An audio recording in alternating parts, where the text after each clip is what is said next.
जनमानसनिवासाय श्रीरामचन्द्राय अमीषायस्य वदने लक्ष्मीर्यस्य च वक्त्यास्ते हृदये संवित् नृसिंहमहं भजे। विश्वसर्गविसर्गादि नवलक्षणलक्षितम् श्रीकृष्णाख्यं परं धाम जगद्धाम नमामि।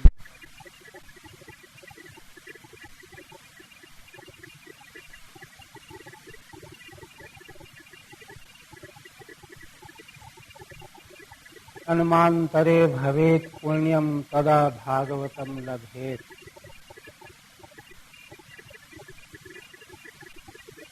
श्रीमद्भागवत के प्रथम स्कंध पंचम अध्याय में श्रीमद्भागवत का प्राकट्य कैसे हुआ,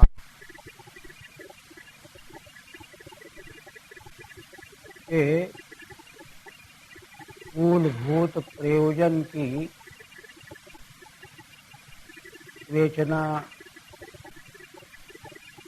भगवान वेदव्यास के समक्ष देवर्षि नारद जी का।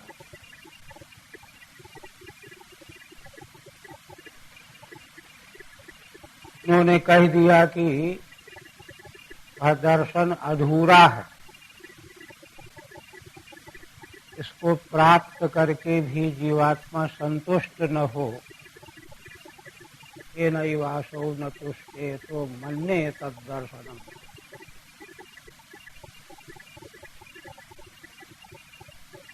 साधन का फल तो यह होना ही चाहिए, दर्शन का फल तो यह होना ही चाहिए, कृतकृत्यता,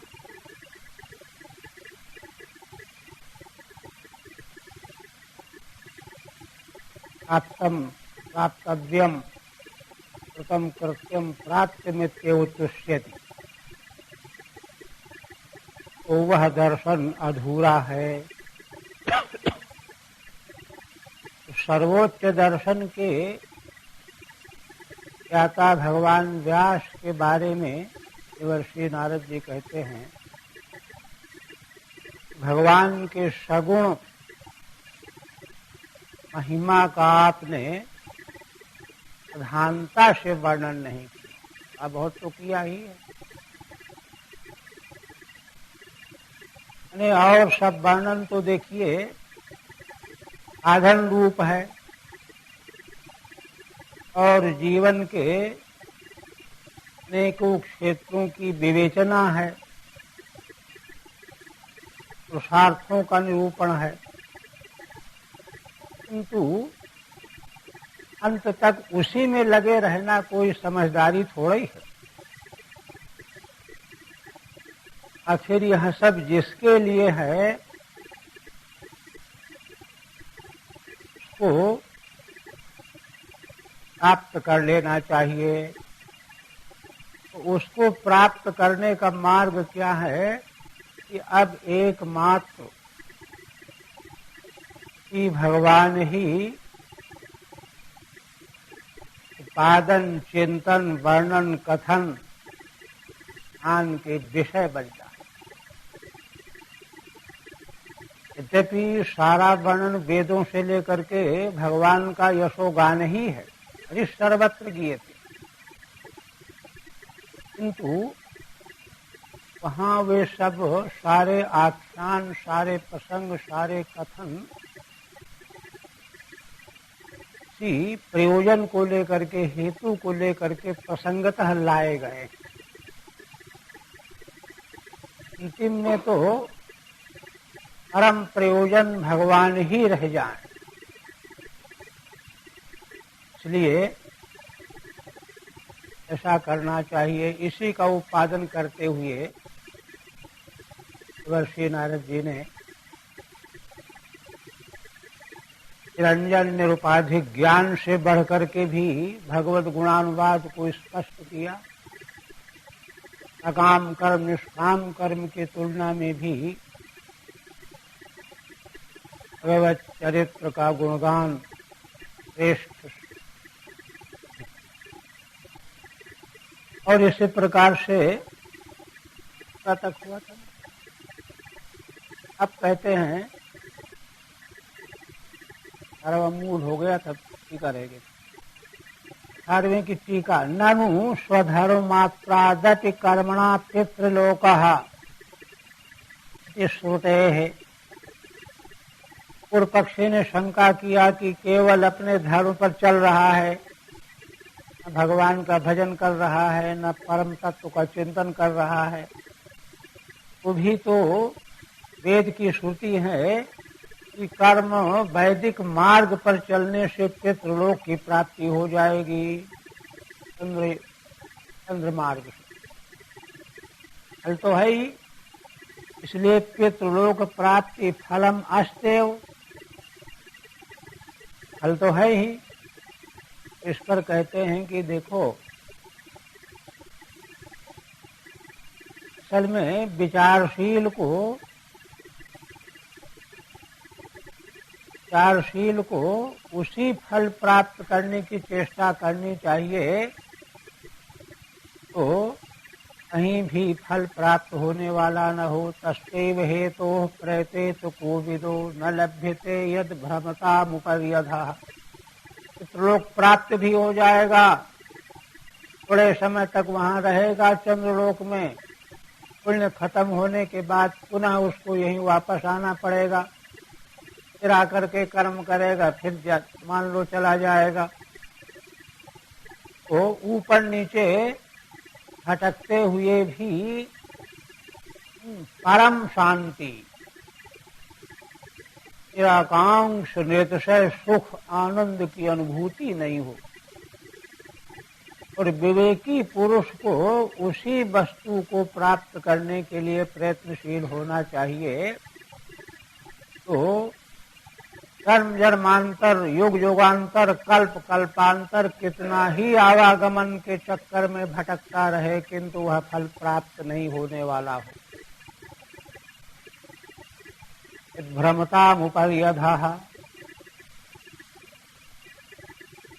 कहते हैं तस्यैव हेतोः तदर्थम यत्नम कुर्यात्, उसी अर्थ माने प्रयोजन की प्राप्ति के लिए यत्न करना चाहिए। यत् उपरि ब्रह्म पर्यंतम, ऊपर के लोग ब्रह्मलोक से आगे फिर कोई लोक नहीं। और आधा स्थावर पर्यंतम, नीचे का स्थावर पर्यंत नार की योनिया। भ्रमद भी जीवैहि, संसारी जीव इन्हीं दोनों के बीच में भटकते रहते हैं।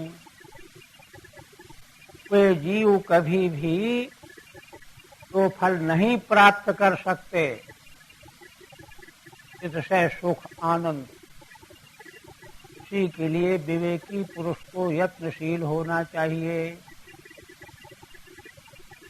षष्ठी तो पूर्वत, पूर्वत का मतलब संबंध सामान्य में षष्ठी। पहले भी संबंध सामान्य में षष्ठी बताई। संबंध षष्ठी कई तरह कई अर्थ में होती, कर्तार्थ में, कर्म अर्थ में। यहाँ संबंध सामान्य में षष्ठी यानी सामान्यतया जो फल ब्रह्मलोक से लेकर के स्थावर योनि के बीच में संक्रमण करते हुए जीव को कभी नहीं मिलता, समानंद। उसी के लिए विवेकी को यत्न करना चाहिए। और जो सुख इन लोक लोकांतरों में प्राप्त होता है वह तो बिना यत्न के भी मिल जाएगा। अतु विषय सुख मन्यता है एवं प्राचीन कर्मणा, विषय सुख जो है स्वर्गलोक में पितृलोक आदिकों में विषय सुख ही तो उत्कृष्ट होकर के मिलता है। वह सुख तो प्राचीन कर्म माने प्रारब्ध कर्म के फलस्वरूप सर्वत्र नरकादावपि लभ्यते, नरक में भी प्राप्त हो जाए। देखिए कुकर सूकर योनियों में भी आहार निद्रा भय मैथुन सब है क्या नहीं? अब नरक में भी है लभ्यते ना दुखवत, जैसे दुख कौन चाहता है? चाहता भी नहीं, कोई उसके लिए यत्न भी नहीं करता। किंतु यथा दुखम प्रयत्नम बिना पे लभ्यते, बिना प्रयत्न किए बिना चाहे प्राप्त तो हो की ही रहता है, छप्पर फाड़ के आ जाता है। अथवा उसी प्रकार से न चाहने पर न प्रयत्न करने पर भी सुख भी मिल जाए, क्योंकि वह तो अनिवार्य है। पाप कर्म का फल पारितोषिक के रूप में दुख मिलता है और पुण्य कर्मों का फल पारितोषिक के रूप में सुख मिलता है। ये तो दोनों पारितोषिक हैं, इसलिए ये दोनों तो मिल ही जाएंगे, कहीं भी मिलेंगे। अदुक्तम कही गई है बात यह, अप्रार्थितानि दुखानि यथैवा यान्ति देहिनाम। देहिनाम माने देहधारियों को, प्राणी मात्र को, देवता दानव मानव पशु पक्षी सब। अप्रार्थितानि दुखानि, कोई नहीं चाहता कि दुख आ जाए हमारे पास, लेकिन आ जाते हैं। इसी प्रकार से सुखान्यपि तथा मन्ये दैव मन्मत्रातिरिच्यते, दैन्यमत्रातिरिच्यते। उसी प्रकार से सुख भी न चाहने पर न प्रार्थना करने पर भी आके ही रहेगा। किंतु यदि हम सुख को चाहने लगेंगे, उसके लिए चिंतित होंगे, दौड़ भाग में लगेंगे, दुख से बचने के लिए दौड़ भाग करेंगे, बचाएंगे, तो कहते हैं कि केवल ज्यादा क्या मिलेगा? दैन्य, दीनता। सुख तो उतना ही मिलना है तो नियत है, रत्ती भर भी घट बढ़ नहीं सकती। किंतु उसके प्रति जो दौड़ भाग, यत्नशीलता, परिश्रम, व्यग्रता, ओह, दैन्य पैदा करता है, दीन हो गया। वे शाम तक दौड़ रहा है, सीने से लटपट है, खाया पिया जाए, भूख प्यास है। सुख को असल में हम जानते ही नहीं है।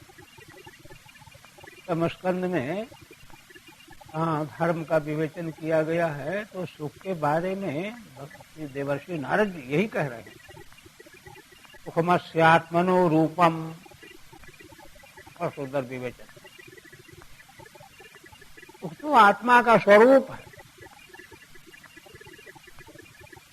इसलिए उसके लिए चिंतित होना और व्यग्र होने की कोई बात ही नहीं है। लेकिन आत्मस्वरूप ही सुख है, यह जानते नहीं हैं अज्ञानी जीव, इसलिए थकते रहते हैं। ये दुख को ही, प्रकारांतर से दुख को ही सुख मान लेते हैं, भ्रमित होकर। दैन्यम अत्रातिरिच्यते, माने जो सुख अपने आप प्राप्त होके ही रहने वाले हैं, उनके बारे में दीन बनना, गिड़गिड़ाना, ऐसा हो जाए वैसा हो जाए, हमको ये कर दो वो कर दो, तो सुख तो उतना मिलेगा, उससे ज्यादा कोई नहीं दे सकता। किंतु वहां दैन्य अधिक हो गया,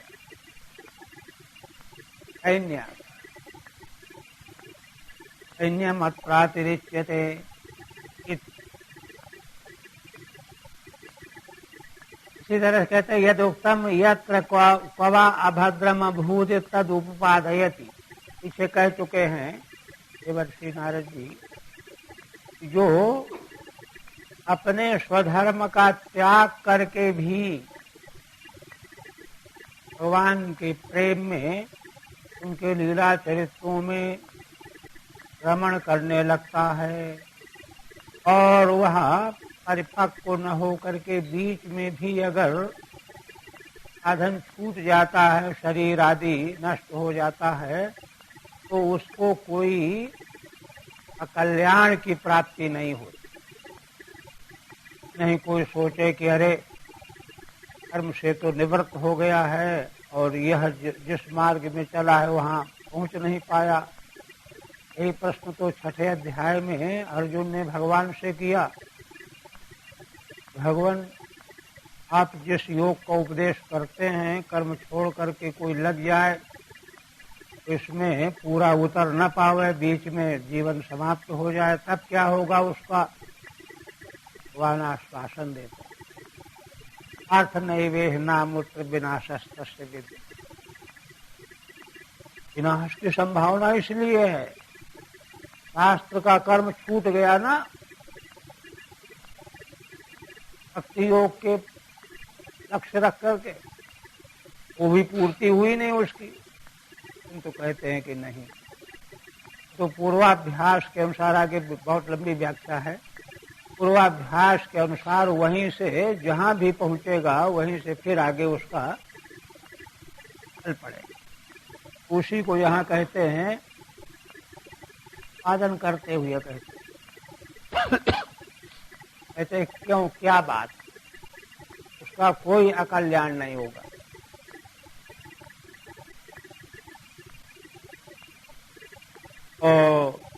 न वै जनो जातु कथंचनाव्रजेन् मुकुंद सेव्यन्य वदंग संस्कृतिम् स्मरन् मुकुंदांघ्रुपगूहनम् पुनर्विहातुमिच्छेन्न रसग्रहो यतः। नारद जी कहते हैं कि वह निश्चयन बात है, निश्चित बात है, भगवान का भक्त जन अथांचन किसी भी प्रकार से तो मुकुंद भगवान के चरणों की सेवा करने वाला है, वह किसी भी प्रकार से संस्कृतिम न आव्रजेत, बार बार पैदा हो और मरो, पैदा हो और मरो, इस संस्कृति को भगवान का भक्त कभी नहीं प्राप्त कर सकता। भगवान का भक्त भले उसने स्वधर्म को छोड़ भी रखा है, भक्ति योग अभी पूरा परिपक्व नहीं हो पाया है, तो भी वहाँ बार बार पैदा हो और मरो, आवागमन के संसार को प्राप्त नहीं होगा।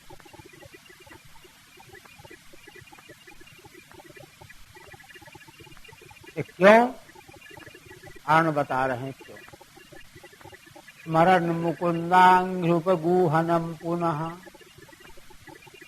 असल में भगवान के चरणों में प्रीति योग से क्या होगा कि श्री मुकुंद भगवान के चरण कमलों का आश्रय वह छोड़ेगा नहीं, स्मरण बना ही रहेगा, चाहे कोई योनि मिल जाए। तो देखिए भरत को रक्की योनि मिली, रक्की योनि में उनकी स्मृति बनी रही। स्मरण मुकुंदांघ्रुपगूहनम पुनः,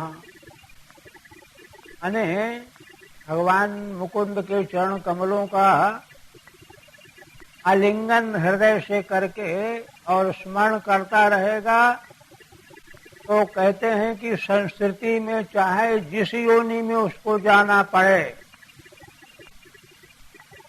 तो बड़े बड़े पशु पक्षियों की घटनाओं का जो इतिहास वर्णन है जटायुवादी का, सबके मूल में यही सिद्धांत, चीज एक जन्म की नहीं है। यही सिद्धांत है पुनर्विहातुमिच्छे नरसग्रहो यतः। और भी देखिए, नंद बाबा ने हो जी जब ब्रज में सबको आश्वस्त करके भगवान की आज्ञा का पालन करके और लौटने लगे, तीनों रहे। चलते समय उनको विदाई के समय पर हार उनको अर्पण किया, रथ में जब बैठ गए और अंतिम वाक्य कहा,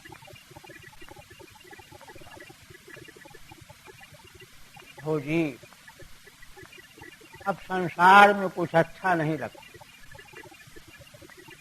अब कुछ किया नहीं होता, ये करो यहाँ जाओ वहां जाओ, कुछ अब तो बस यही है भगवान की स्मृति निरंतर बनी रहे और जैसे हमारे कर्म है उन कर्मों के फलस्वरूप चाहे जिस योनि में हो जन्म हो, किसी भी योनि में जन्म हो, किंतु भगवान श्री कृष्ण के चरणों की स्मृति आप, इसके अलावा कोई आकांक्षा कोई अभिलाषा रही ही नहीं।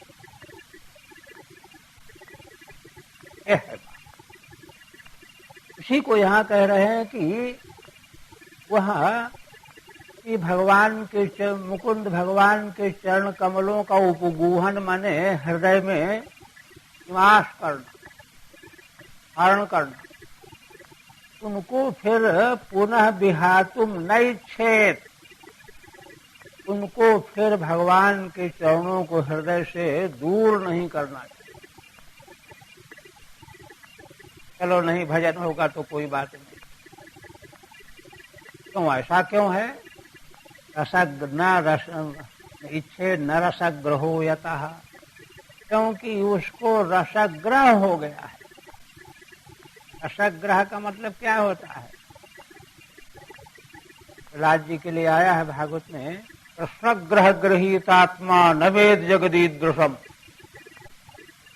आज जी के महान गुणों का वर्णन करते हुए भगवान सुखदेव जी कहते हैं, नारद जी सुना रहे, कृष्ण के ग्रह से गृहीत है आत्मा अंतःकरण प्रहलाद का, इसलिए वो संसार को जैसा दूसरे लोग देखते हैं इस तरह से वो देखते ही नहीं। उनको तो सारा संसार भगवान दिखाई देता, क्योंकि कृष्ण रूपी ग्रह से गृहीत है अंतरात्मा उनका। इसी तरह से इस भक्त का भी भगवान के चरणों के सेवन का जो रस है,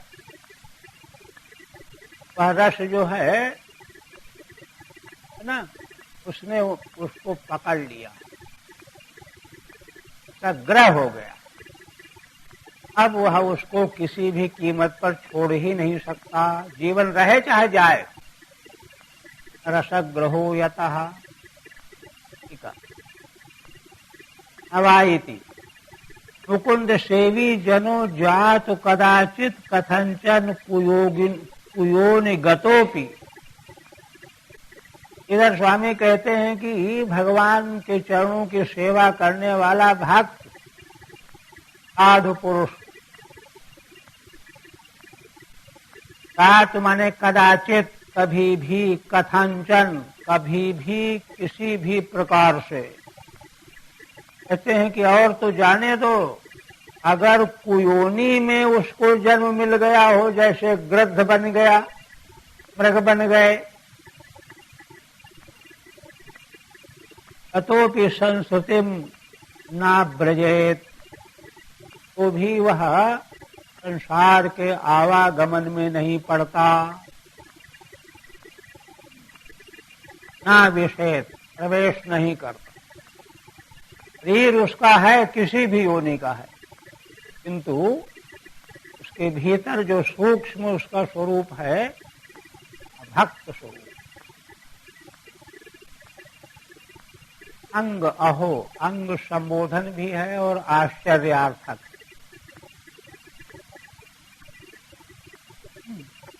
अन्यवत केवल कर्मनिष्ठवदिति वैधर्मे दृष्टान्तः।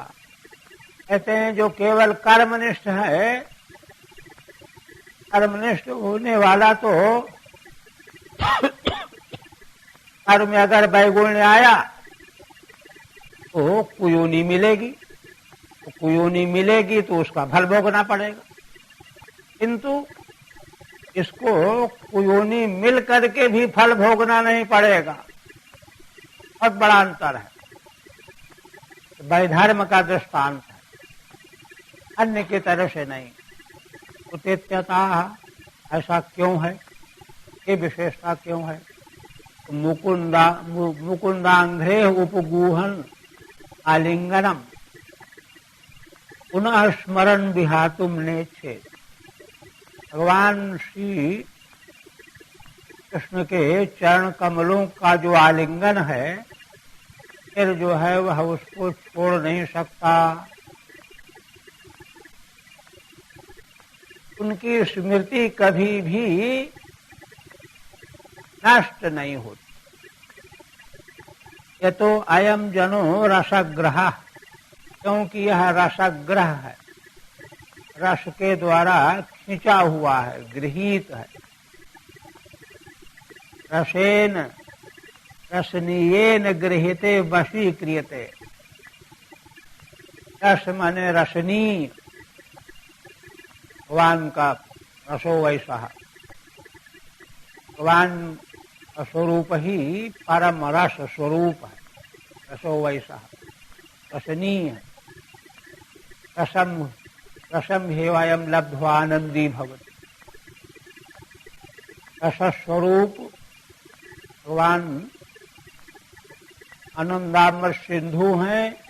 उन्हीं के कणिका से जो है संसार के सारे जीव देवता दानव पशु पक्षी उपभोगते हैं, उसका अनुभव करते हैं, चाहे विषय सुखी क्यों न हो, किंतु वह कणिका का जो है कण है। मूल उद्गम जो स्रोत है वह तो रस स्वरूप भगवान ही हैं, तो उनके द्वारा वह गृहीत रहता है। गृहीते वशीक्रियते, गृहीत होने का मतलब वश में हो गए, से भूत प्रेत पिशाच के वश में हो जाता। यद्वा अथवा ऐसे रसनीय ग्रह आग्रहो यश। रसग्रह की दूसरी व्याख्या करते हैं, रस तो रसनीय भगवान है और उनमें आग्रह हो गया है कि अब हम भगवान को पाके मानेंगे,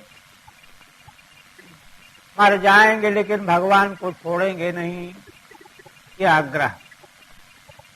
दुक्तम भगवता, कई बात भगवान ने कही भी है। यतते चततो भूया संसिद्धौ कुरुनंदन पूर्वाभ्यासेन तेनैव हिरते ह्यवसोऽपि सः। कहीं 8वें अध्याय का जो प्रश्न अर्जुन ने किया था, उसी के उत्तर भगवान ने कई श्लोकों में समाधान किया, तो वहीं का एक श्लोक दे रहे हैं श्रीधर स्वामी जी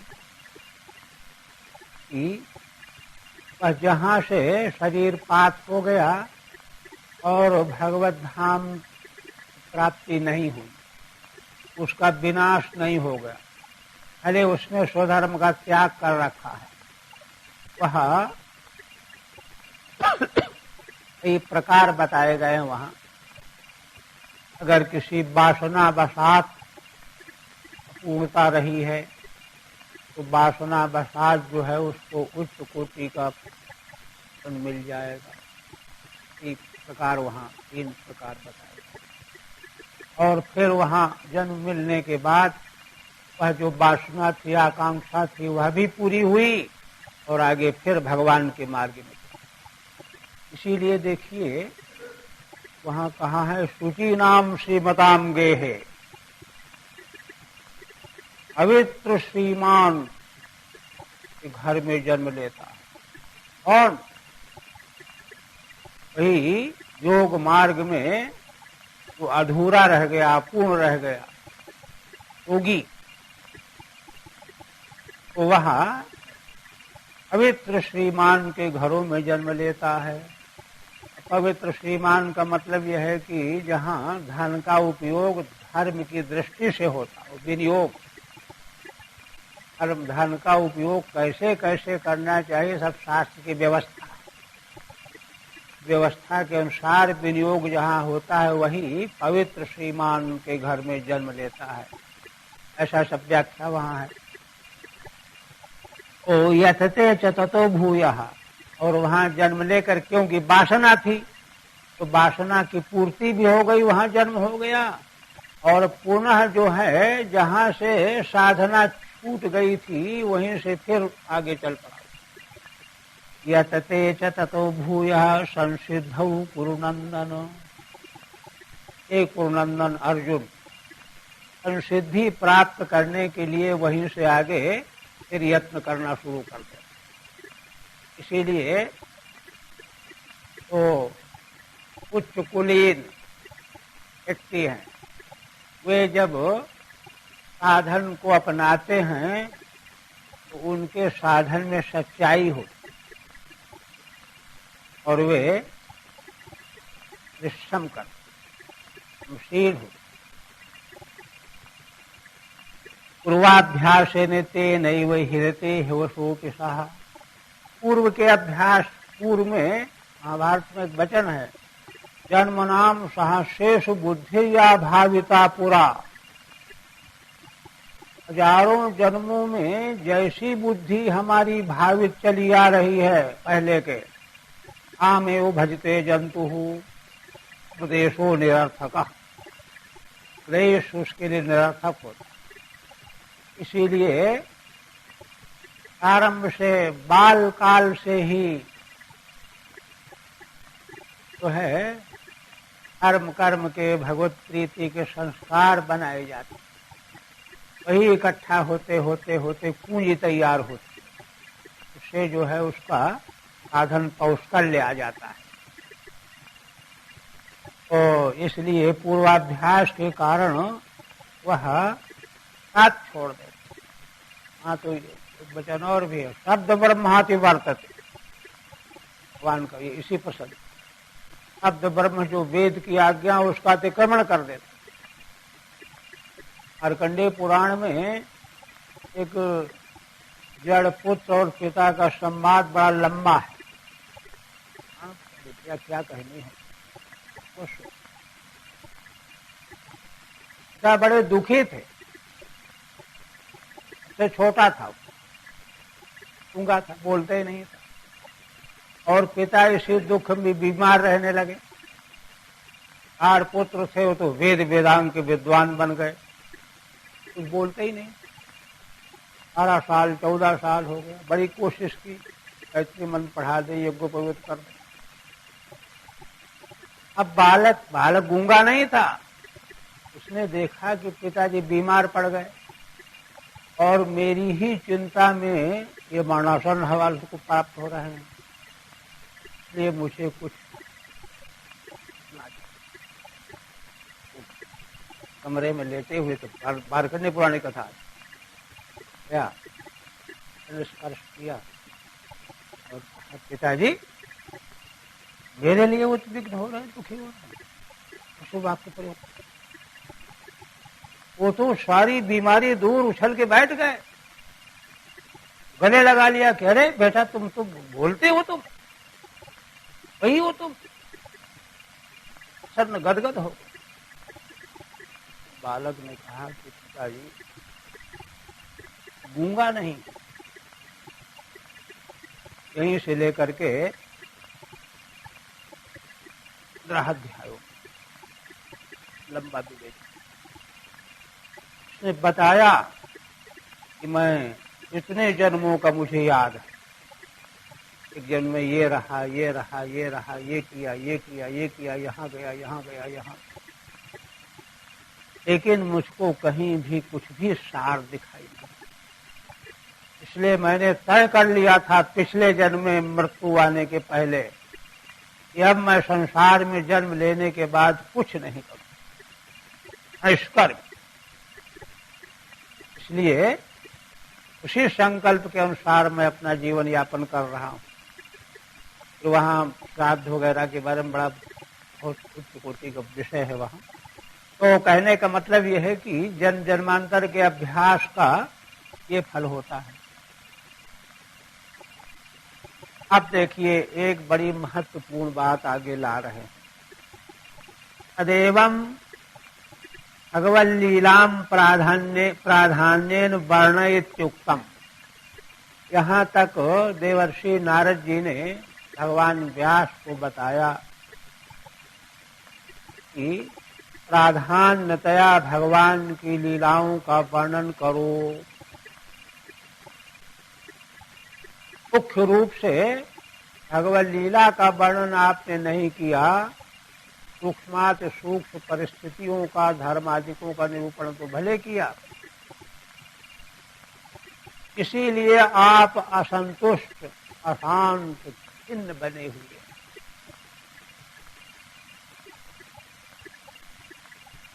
अब ये बात होने के बाद तत्र को भगवान, अब प्रश्न खड़ा होता है कि भगवान कौन है। क्योंकि देखिए वेदों का स्वाध्याय करने वाले वेद में भगवान के स्वरूप का जो वर्णन किया गया है, परब्रह्म का, परमात्मा का और माया विशिष्ट ईश्वर, सृष्टिकर्ता ईश्वर का, ये सब वर्णन है। किंतु भगवान के गुणों का वर्णन प्राधान्यतया करने की बात कही जा रही है, तो कौन भगवान? अत्र को भगवान आश्च तस्य लीलाः। उन भगवान की लीलाएं कौन सी हैं जिनका वर्णन करना है, ये प्रश्न है ना। इत्यपेक्षायामाह, यह अपेक्षा होने पर कहते हैं कि ब्रह्मन् इदं हि विश्वं भगवानिवेतरो यतो जगदस्थान निरोध संभवाः अध्यस्वयं वेद भवान् तथापि वै प्रादेश मात्रं भवतः प्रदर्शितम्। देखिए इदं विश्वं भगवानेव, यह सारा विश्व ब्रह्मांड भगवान ही है, भगवान का यही स्वरूप है, अगुण ब्रह्म, अगुण स्वरूप भगवान। गीता का श्लोक कल हमने सुनाया था ना कि यावन्न पश्येद अखिलम मदात्मकम तावन मदाराधन तत्परो भवे।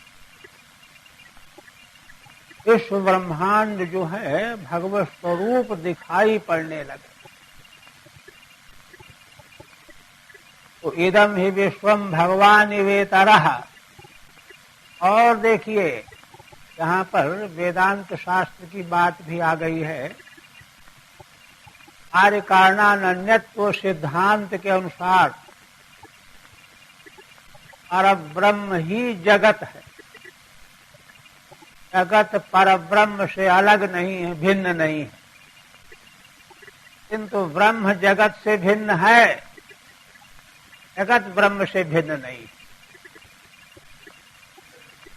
क्योंकि जगत बिना परमात्मा के रह ही नहीं सकता, किंतु परमात्मा तो जगत के बिना रह सकता है, रहता ही।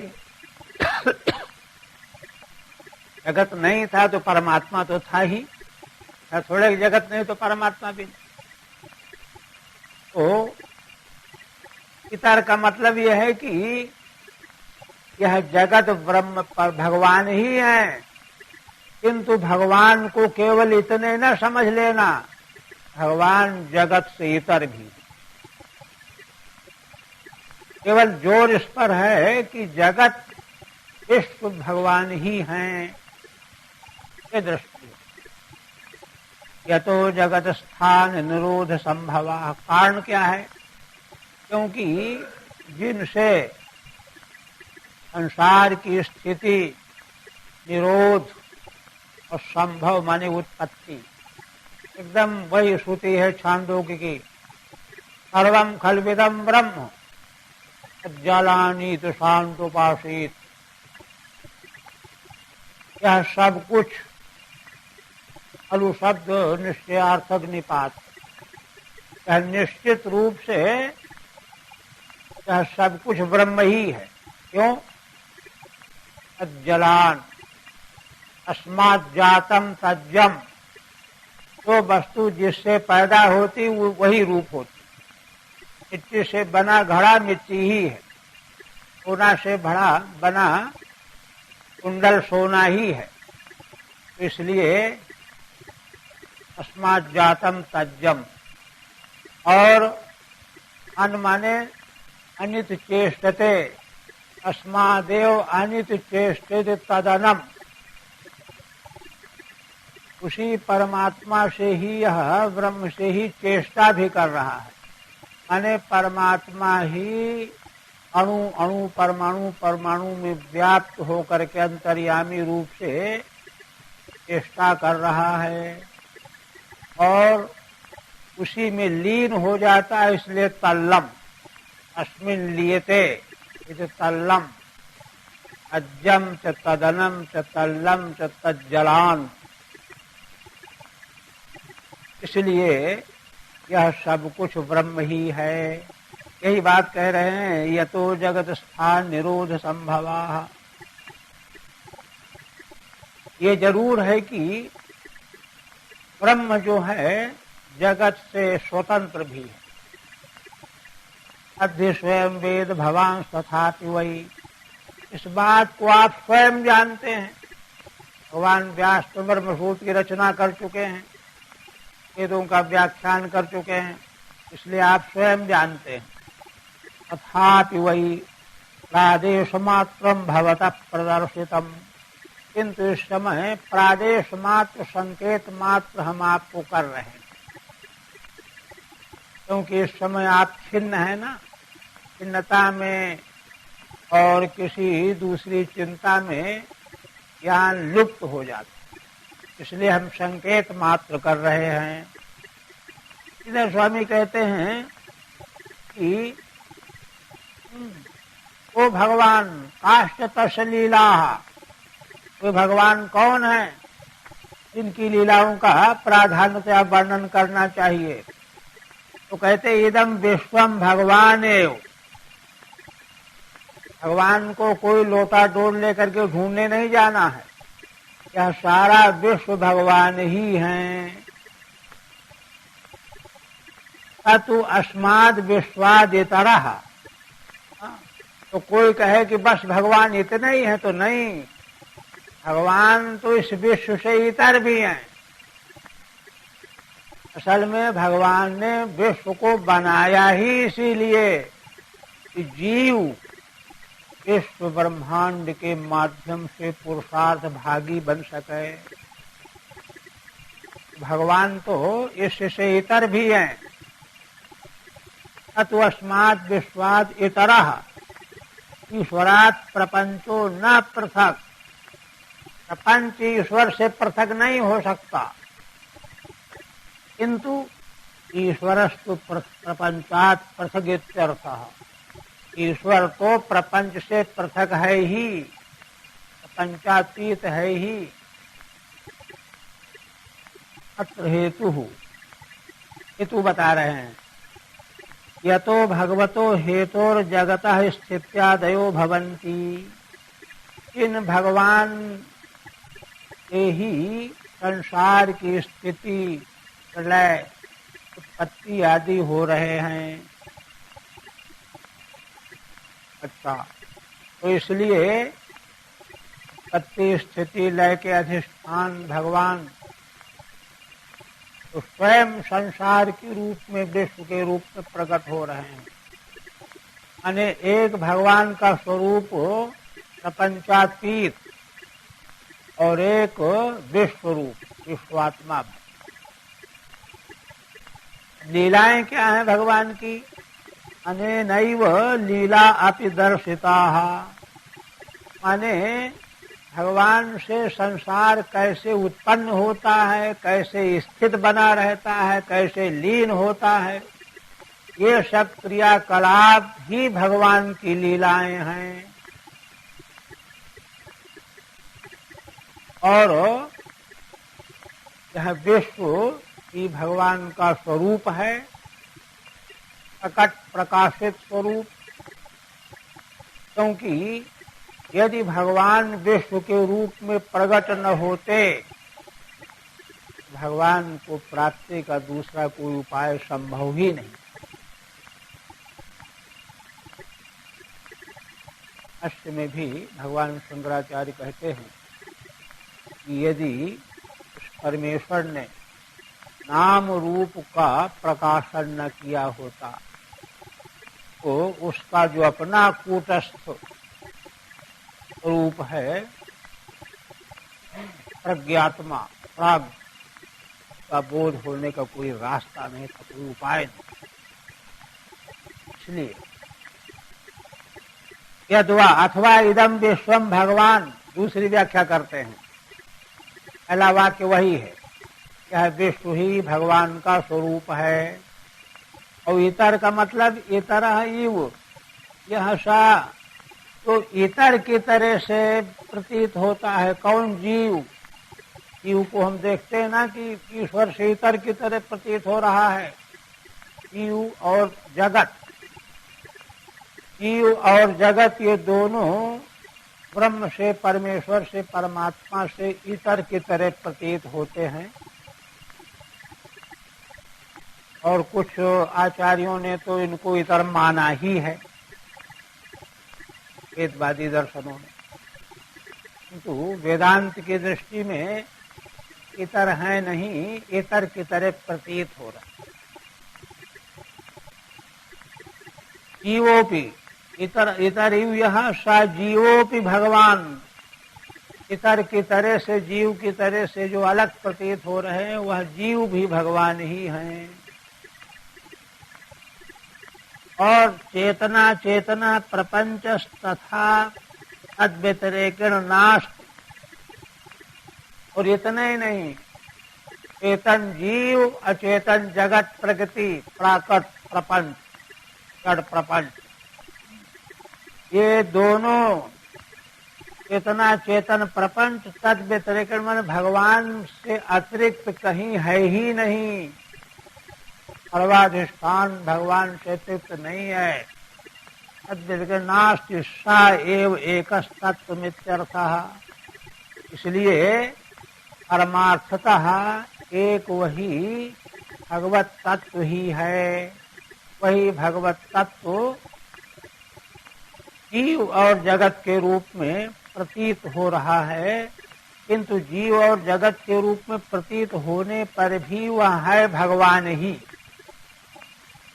का ये करना है। कि शब्देन सर्वम खल्विदम ब्रह्म इत्यादि प्रमाणम सूचितम। जहाँ इदम ही ये शब्द जो है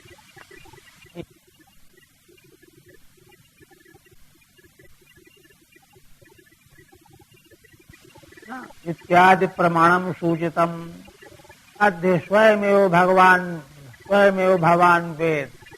और यह बात तो आप तो ब्रह्म सूत्र की रचना कर चुके हो, आप स्वयं जानते ही हो, कोई नई बात नहीं है। व्यास जी को कहते हैं आदेश मात्र में एक देश मात्रम ने तो संकेत मात्र किया है। आदेश माने संकेत मात्र, एक देश मात्रम आचार्यवान पुरुषो वेद। क्योंकि मूलतः मंत्र और विद्या जो है आचार्य के द्वारा प्राप्त। अभी तक तो विद्या उनको प्राप्त थी, वह सब उन्होंने विवेचन किया, ब्रह्मसूत्र की रचना की। अब श्रीमद् भागवती संहिता की रचना करनी है तो इसका सूत्र भी आचार्य के द्वारा मिलना चाहिए। इसलिए वही सूत्र यहाँ पर कह रहे हैं कि आचार्यवान पुरुषो वेदो। परंपरा संप्रदाय आचार्य परंपरा को छोड़ करके हमारे यहाँ वस्तु का कोई मूल्य नहीं है। तो यह जो श्रुति का अर्थ है उसको संपन्न करने के लिए संकेत कर दिया गया। दर्शितम। अच्छा, दूसरी बात कहते हैं कि न च तवाचार्यापेक्षा, आपको आचार्य की अपेक्षा नहीं है। क्यों? कह रहे हैं कि ईश्वरावतारत्वात्, आप तो ईश्वर के अवतार हैं। ईश्वर ही तो गुरुओं के भी गुरु हैं। योग दर्शन में सूत्र है ना, पूर्वे सावं गुरु काले नानवच्छेदात। तो वे ही ईश्वर के अवतार हैं भगवान व्यास, इसलिए इनको आचार्य की क्या अपेक्षा। ये तो गुरुओं के गुरु स्वयं हैं, इसलिए अपेक्षा नहीं है। किंतु लोक शिक्षा के लिए यहाँ संकेत किया गया। वही कहते हैं समात्मनात्मानमवेहि अमोघ दृक् परस्य पुंसः परमात्मनः कलाम् अयम् प्रजातम् जगतः शिवाय तन्महानुभावाभ्युदयोधिगण्यताम्। हे ब्रह्मन, आप आत्मानम आत्मना एव परमात्मनः पुंसः परस्य कलाम् अवेहि, आप अपने आप ही परब्रह्म परमेश्वर परमात्मा की कला के अवतार के रूप में जानो। अवेहि माने जानो। वाल्मीकि रामायण में प्रसंग आया है, भगवान एक जगह बहुत भावुक हो, ब्रह्मादि देवताओं ने आकर के उनको ध्यान दिलाया। अरे तो भगवान है, परमात्मा है, इस प्रकार से भावुक हो रहे। यानी लीला की पराकाष्ठा भगवान के आदर्श चरित्र, तो पूरी तरह से डूब गए लीला करते हुए। उसी प्रकार से भगवान व्यास जी भी भगवान के कलावतार ही हैं, किंतु पूरी तरह से डूब करके जो है यह चरित्र प्रस्तुत कर रहे हैं। इसलिए कहते हैं कि आप परात्पर परम पुरुष परमात्मा की कला रूप अंश हो, ऐसा आप जानो। और अमोघ दृक्, अमोघ दृक् माने जिसकी दृष्टि यथार्थ होती। मोघ माने व्यर्थ, अमोघ माने अव्यर्थ।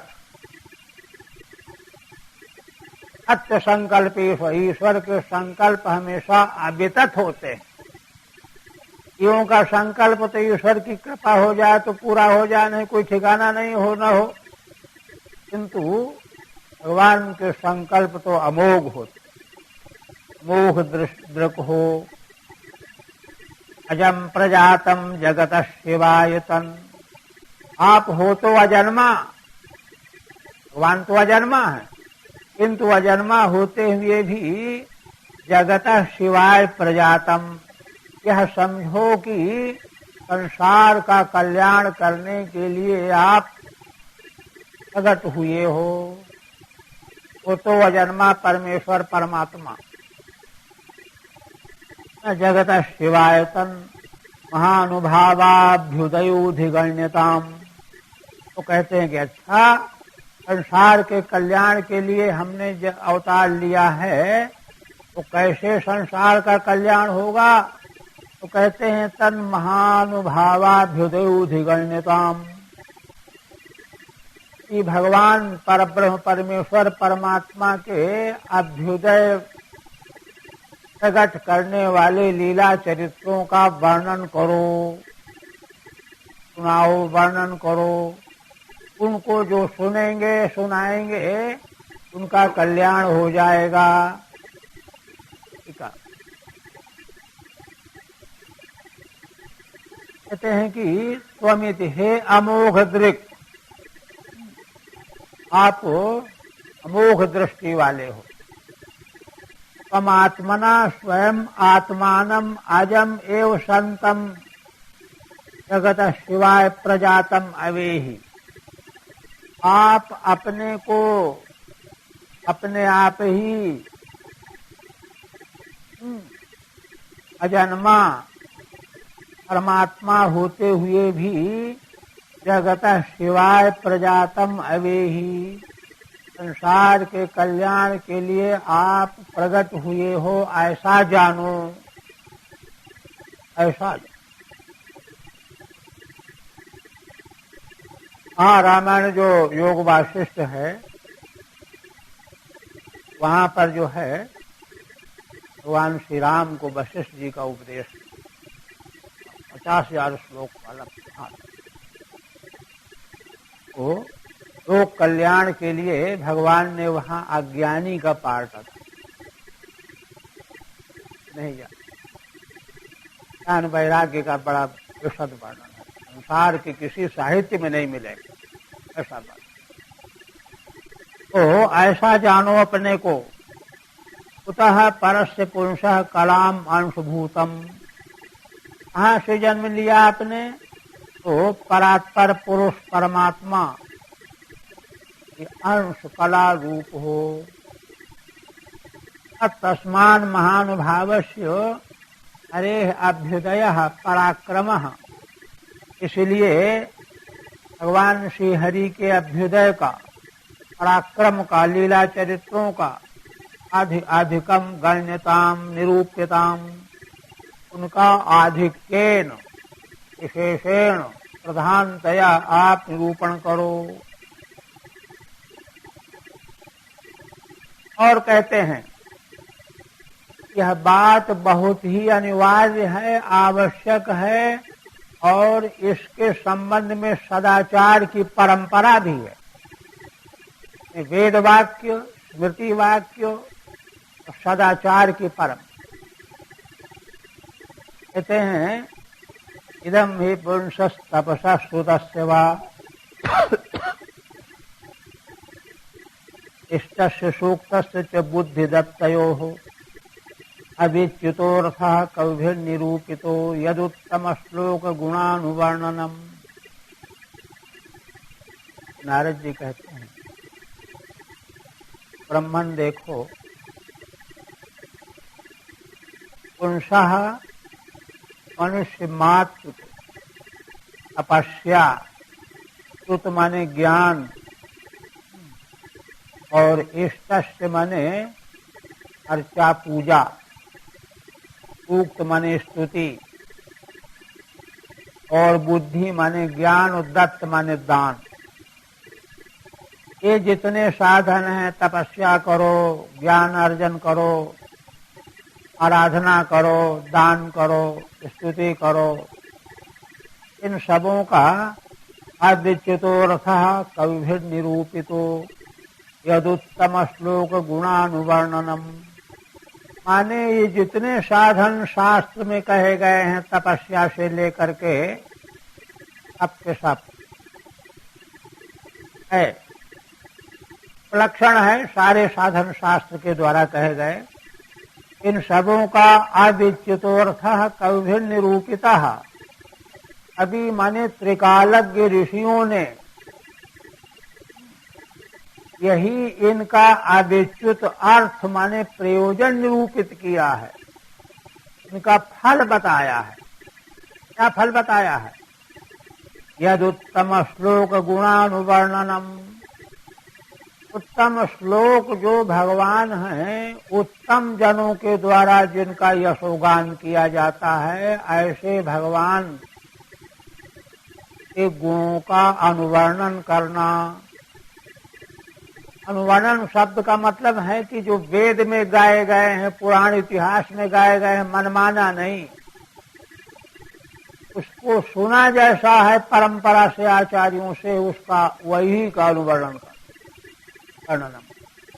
ये ही जो है मनुष्य की तपस्या, ज्ञान, दान, पुण्य व्रत आदिकों का अविच्युत माने सांगोपांग सुरक्षित फल यह है, इसके अलावा कोई फल नहीं। स्वामी जी के शब्दों में, जहां लग साधन वेद बखानी, सब कर फल हरि भगति भवानी।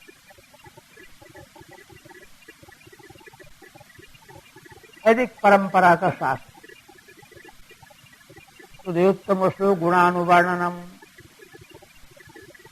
इधर स्वामी कहते हैं अनेनैव तप आदि सर्वम तव सफलम स्यात्।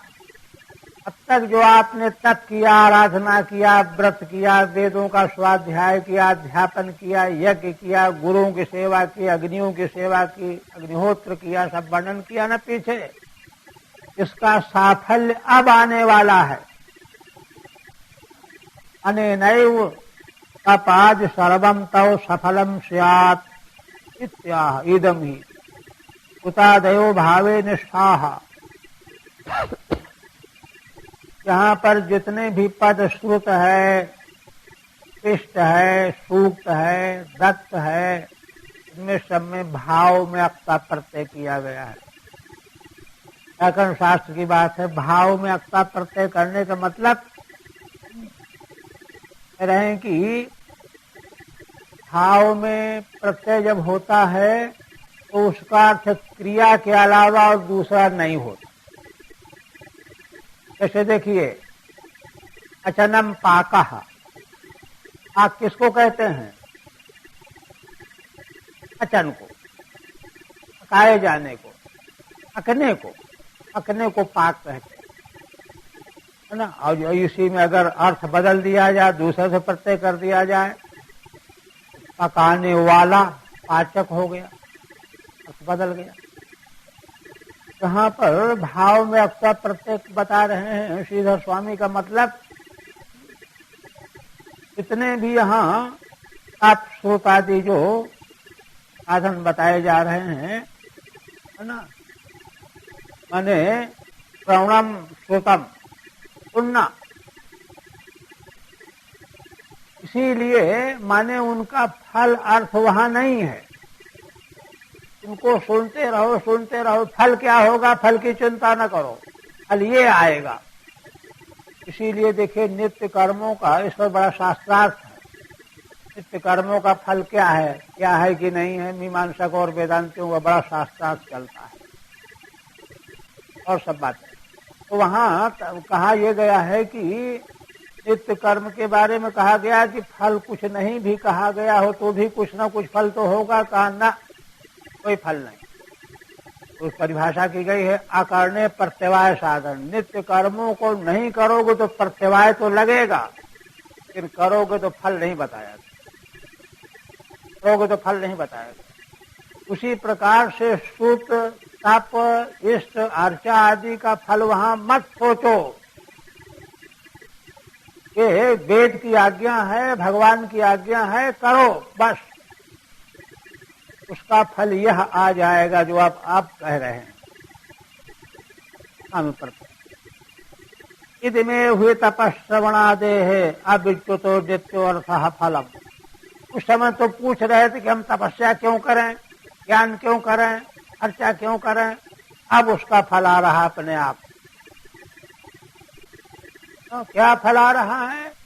माने अंतःकरण शुद्ध हो जाने से भगवान में प्रीति बन गई, भगवान की मंगलमयी कथाएं रुचिकर लगने लगी, अच्छी लगने लगी। और फिर आगे तो ये जो है, कहते हैं कि यह बात बड़े बड़े त्रिकालज्ञ वेददर्शी कवियों ने निरूपित किया है, प्रतिपादन किया है, सदाचार है। बीच में कोई बात कह दी गई ऐसा नहीं है, सारी परंपरा सिद्ध बात है।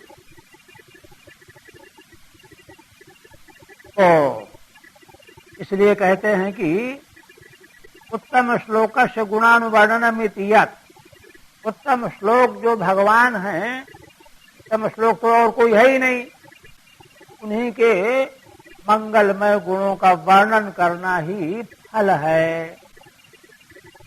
इसीलिए देखिए पूरा इतिहास आप टटोलिए, जहां जहां भगवान के पे झुकाव जिन जिन महान पुरुषों में देखा जा रहा है आज भी, और इतिहास में जो वर्णन आया है, वहां सब जगह धर्म की निष्ठा थी।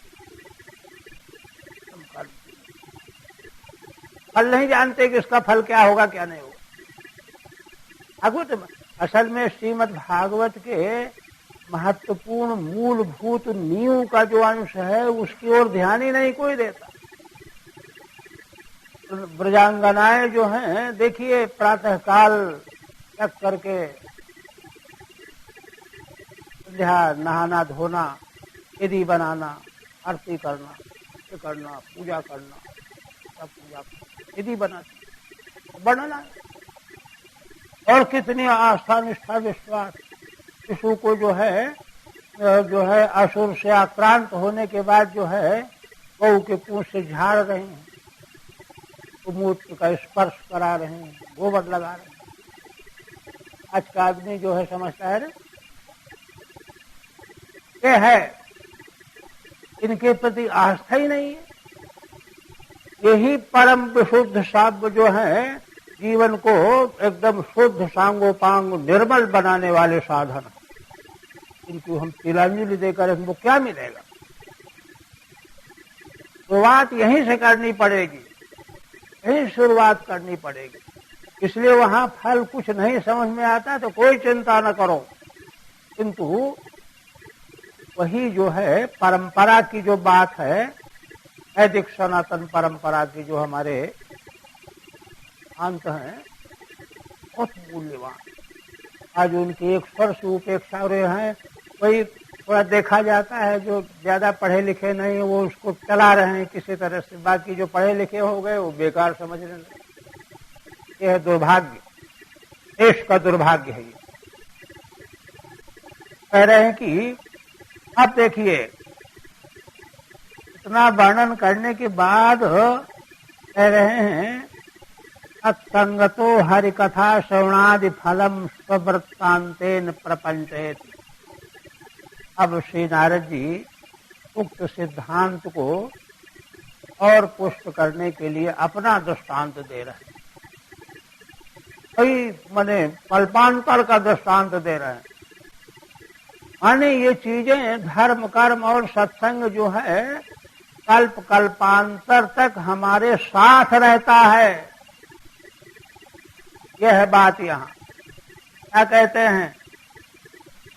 अहम पुरातीत भवे भवम मुने दास्यास्तु कस्याश्चन वेदवादिनाम रूपितो बालक एव योगिनाम सुशूषणे प्रावृषि निर्विवेक्षताम। ये ब्रह्मन देखो है, इसके अतीत भाव में कल्प में अस्याश्चन दास्याः अभावम, इसी दासी से मैं उत्पन्न हुआ था बालक, दासी को। और वेदवादिनाम बालक एव योगिनाम सुशूषणे निरूपिता। वेदवादी वैदिक परंपरा के संत चातुर्मास कर रहे थे। मेरी माँ उनकी सेवा में लगी हुई थी। परिवार के लोगों ने, ब्राह्मण के घर में उनकी माँ काम करती थी। उन ब्राह्मण ने ही कहा कि भाई बालक भी थोड़ा कर दिया करेगा, ये लाओ वो लाओ, अश्विन उठा लाओ, छोटा है ना। तो ऐसा कह रहे हैं कि सुशूषणे प्रावृष निर्विवेक्षताम। प्रावृष माने वर्षा ऋतु में वे वेदवादी वैदिक ऋषि अंत चातुर्मास कर रहे थे। मैं काशी पुत्र था, मेरी माँ उनकी सेवा में थी, उसको भी साथ में जो है रूपित माने स्थापित कर दिया गया। बालक भी साथ में रहेगा, सेवा आ जाएगा। अब वही कहते हैं सत्संगतो हरि कथा श्रवणादि फलम स्ववृत्तांतेन प्रपंचयत। अपना वृत्तांत देकर, अपने वृत्तांत से जितना साक्षात बोध होता है अकाट्य निसंशय, उतना दूसरे के दृष्टांत से नहीं होता। हम पुरा पूर्व कल्पे अतीत भवे, पूर्व के कल्प में अतीत संसार समय पूर्व जन्मनि वेदवादी नाम दास्या, वेदवादी संत ऋषियों की दासी थी मेरी माँ। आकाशाद अभवम जातोस्मि, उसी दासी से मेरा जन्म हुआ था। निरूपितो नियुक्ता, और मेरी माँ उनकी सेवा में लगी थी, मैं भी नियुक्त कर दिया गया। वह योगिनाम शुश्रूषणे, योगी संत ऋषियों की सेवा शुश्रूषा में नियुक्त कर दिया गया। वृष वर्षोपलक्षिते चातुर्मास्य, वर्षा ऋतु शरद ऋतु, दो ऋतु को मिलाकर के चातुर्मास्य होता है। निर्विवक्षताम निर्वेश में कत्र वासम कर्तुमिच्छताम, शास्त्र की आज्ञा है कि 4 महीने चातुर्मास, कम से कम 4 पक्ष 2 मास एक जगह रहना चाहिए, कहीं नहीं जाना चाहिए। तो कहते हैं कि वहाँ क्या हुआ, कहते हैं इत्ते मय्य अपेता खिल चापलेर्भके दान्ते धृतक क्रीडन के नुवर्तिनी चक्षुः कृपाम यद्यपि तुल्य दर्शना शुश्रूषमाणे मुनयोल्पभाषिणी। कहते हैं कि उन ऋषियों ने मेरे ऊपर बड़ी कृपा की। क्यों कृपा की? क्योंकि अपेता खिल चापले अर्भके, एक तो मैं बालक था अर्भक 5 साल का, और अखिल चापले, बालकों में चंचलता होती है स्वभावतः, वह मुझ में नहीं थी। शांते, मैं शांत स्वभाव वाला, और भाग उछल कूद नहीं, अर्ध तक क्रीडन के नुवर्तिनी, यहाँ तक कि खेलने कूदने का सामान भी मैं नहीं रखता, गुल्ली डंडा वगैरह को। और वे ऋषि लोग जो कहते बेटा ये करो, अनुवर्तन करता, उन्हीं के पास आगे पीछे बैठा रहता है ना। चक्षु कृपाम यद्यपि तुल्य दर्शना, यद्यपि वे ऋषि संत तुल्य समान दृष्टि वाले थे, ज्यादा नहीं कुछ करते थे, तथापि मेरी सेवा शुश्रूषा से प्रसन्न होकर के, और मैं बहुत कम बोलता था, अल्पभाषी था, इससे वे उस पर कृपा करने लगे, संतुष्ट हो गए। इधर स्वामी कहते हैं अपेतानि गतानि अखिलानि चापलानि यस्मात् तस्मिन्, मेरे सारी चपलता समाप्त थी। शांते नियतेन्द्रिये, इंद्रियां मेरी चंचल नहीं थी, दौड़ भाग नहीं करता था। अध्यतक क्रीडन के त्यक्त क्रीड़ा साधने, खेल कूद के सामान भी मैंने त्याग रखा था। अनुवर्तिनी अनुकूले, इस प्रकार से उनके अनुकूल मुझ पर उनकी बड़ी कृपा हुई। और तब शिष्टलेपान अनुमोदितो द्विजैहि अकृतभुंजे तदपास्त किल्बिषः एवं प्रवत्तस्य विशुद्ध चेतसस्तद्धर्मेवात्मरुचिः प्रजायते। उन ऋषियों की आज्ञा मिलने पर, उनके प्रसाद पाने के बाद बचा हुआ पात्र में लगा हुआ दाल चावल आदि कुछ भी, उनकी आज्ञा पा करके एक बार मैं भोजन प्रसाद ले लेता था। इसका फल क्या हुआ? तदपास्त किल्बिषः, इसी से मेरे सारे पाप नष्ट हो। और एवं प्रवत्तस्य विशुद्ध चेतसः, और ऐसा करते करते धीरे धीरे मेरा चित्त शुद्ध हो गया। अधर्म एवात्म रुचि प्रजायते। अब तो उन ऋषियों के संतों के धर्म में ही मेरी रुचि बन गई कि जो कुछ करते, भगवान की पूजा करते, सूर्य को जल देते, तो मेरा भी मन करता कि मैं भी ऐसे ही करूं। ये रुचि है। कहते हैं उच्छिष्टस्य लेपान मात्र लग्नांश दुजई अनुज्ञाता। वे जब आज्ञा दे देते, जाओ जाओ तुम भी प्रसाद ले लो, तो लगा हुआ बचा बचाया हुआ एक बार मैं भोजन कर लेता। तेन भोजनेन अपास्त किल्बिषः जातोष।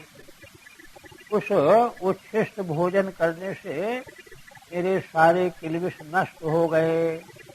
और तेषाम धर्मे परमेश्वर भजने, उनका धर्म क्या है? भगवान का भजन, अहर्निष्ठ, ये उनका धर्म है। जो आत्मनो मनसो रुचि प्रजायते स्मृत्यनुसंगः, तेरे मन की रुचि उसी में हो गई। और तब अत्वान्महं कृष्ण कथा प्रगायताम अनुग्रहेणा श्रणमं मनोहरा। आश्रद्धयान्मेनुपदं विष्णुमतः प्रियश्रवस्यंग ममा भवद्रुचिः। पुनः कहते हैं कि अब मैं उनकी सन्निधि में अन्वहम माने नित्य प्रतिरोज प्रत्येक दिन कि भगवान कृष्ण की कथाएं वे कहा करते।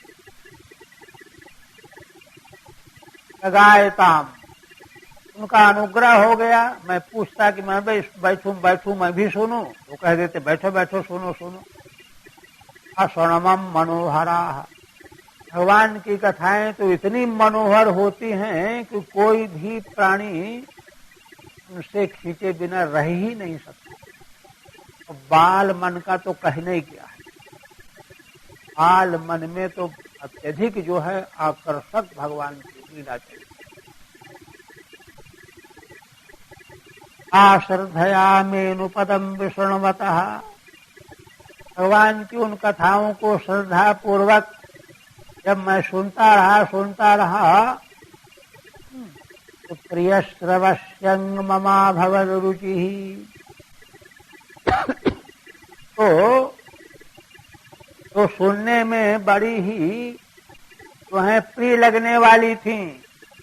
तो ये अंग संबोधन है, ममा भवद रुचि ही, उनके प्रति मेरी रुचि बन गई। अस्मिन् अश्रणमं श्रुतवान अस्मि, मैं सुनता था। मैं श्रद्धया ममैव स्वतः सिद्धया न त्वन्येन। कहते हैं कि वह श्रद्धा मेरी स्वाभाविक थी। श्रद्धा असल में पवित्र भोजन करने से और पापों से बहुत दिनों से बचे रहने से श्रद्धा स्वाभाविक प्रकट होती। अगर कर्म मलिन है तो श्रद्धा नहीं होती है तो बनावटी कृत्रिम थोड़ी बहुत। ये कह रहे हैं कि ममैव स्वतः श्रद्धया सिद्धया, ये मुझ में स्वतः सिद्ध जो श्रद्धा थी, न त्वन्येन बलात् जनितया, दूसरे के द्वारा बलात् पैदा नहीं की गई थी। अतो मम इत्यस्य अपौनरोक्त्यम, इसलिए मैं का भी अर्थ मम ही है और मम का अर्थ भी मम ही है। इसलिए एक जगह मम का अर्थ है श्रद्धा में अन्वय और दूसरी जगह रुचि में अन्वय। इसलिए पुनरुक्ति नहीं समझना चाहिए कि एक ही श्लोक में दो बार मम पद क्यों आ गया, क्योंकि अन्वय दोनों के अलग अलग हैं। दो जगह अन्वय, दो जगह पद कहना पड़ेगा। अनुपदम प्रतिपदम प्रियम श्रवो यश यशो यश तस्मिन्, क्योंकि भगवान के लीला चरित्रों के प्रत्येक पद में बड़ा ही आनंद है, रस है।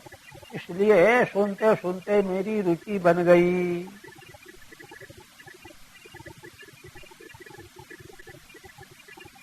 अस्मिन् सदा लब्ध रुचेर्महामुने प्रियश्रवस्य स्खलिता मतिर्मम। यया हमें तद सदसत्व माया पश्ये मयि ब्रह्मणि कल्पितम परे। अब देखिए कि इस प्रकार से ये ब्रह्मन जब भगवान के लीला चरित्रों को सुनने में मेरी रुचि बन गई तो मेरी मति जो है वो स्थिर हो, अस्खलिता माने स्थिर हो, अहर्निश भगवान ही मेरे ध्यान का विषय बने रहने लगे। पहले जब कथा सुनता था तभी ध्यान में आते थे, अब रात दिन अस्खलित मति बन गई, क्रमशः बढ़ता जाता। और उससे फिर क्या हुआ, कहते हैं कि ऐसा हो जाने के बाद अहम एतद सदसत् स्वमाया अस्ते मयि ब्रह्मणि कल्पितम परे। देखिए एकदम जो है वेदांत में ही परिवसान कर देते। कहते हैं कि निरंतर किसी प्रकार से अगर किसी को भी रात दिन भगवान का ध्यान बन जाए क्या होगा, तो उस अस्खलित मति बन जाने से, ध्यान बन जाने से कहते मैं एतत् सदसत्, यह जो संसार प्रपंच है, सात असत, सत माने कार्य, सत माने कारण, व्यक्त और अव्यक्त, कार्य कारण प्रपंच, यह मुझे स्वमाया है ना, यह भगवान की माया से ही तो प्रकट है प्रपंच, सारा सब कुछ नाना जगत, यह जो है मुझे ऐसे दिखाई देने लगा ना, मयि ब्रह्मणि अरे कल्पितम पश्ये। ये पहले वाक्य का अन्वय ना, माने जो परम ब्रह्म है वही मेरा आत्मा है। आत्मा नहीं, मई माने आत्मा नहीं, अपने में, और जिस अपने में मैं देख रहा हूँ वह क्या है, परम ब्रह्म है। अखंड परम ब्रह्म रूप मेरी आत्मा में माया के द्वारा कल्पित यह जगत सत असत व्यक्त और अव्यक्त प्रपंच जो है मुझको दिखाई देने लगा। अब मेरे कि कई जगहों पर श्रीमद् भागवत में तो कम से कम 8-10 जगह, भगवद गीता में भी, और प्रायः जो कुछ स्थिति का जो निरूपण करने वाले प्रसंग हैं, शास्त्र हैं, हाँ यही है कि सब कुछ जो है आत्मा में, और फिर आत्मा और सब कुछ मिला करके परब्रह्म, अथवा सब कुछ परब्रह्म में और वह परब्रह्म आत्मा, या अपने सहित सब कुछ परब्रह्म परमात्मा में। इस प्रकार से दृश्य दृष्टा ना, ये मिल करके अखंड एक तत्व बन जाए, अखंड एक तत्व बन जाए। तो वही श्री नारद जी कहते हैं कि इतनी भगवान में प्रीति बढ़ने से, भक्ति भावना की वृद्धि होती, लगातार होती जाने से, जब ऐसी स्थिति आ गई कि रात दिन मेरा मन भगवान के ध्यान से अलग होता ही नहीं, उसका यह फल निकला कि फिर सारा विश्व ब्रह्मांड सत असत जगत भगवान की माया से कल्पित है, और वे भगवान मेरे भीतर विराजमान हैं, यह उनको दर्शन होने लगा। यही अंतिम प्राप्ति है। भक्ति योग के माध्यम से अंतिम इस प्रकार की प्राप्ति समाधि की दशा ये है। आज समाधि की दशा, अंतिम प्राप्ति की दशा ये है। वेदांत भी यही ले जाता है और भक्ति शास्त्र भी यही ले जाता है। ये फिर तो सच्चिदानंद भगवान की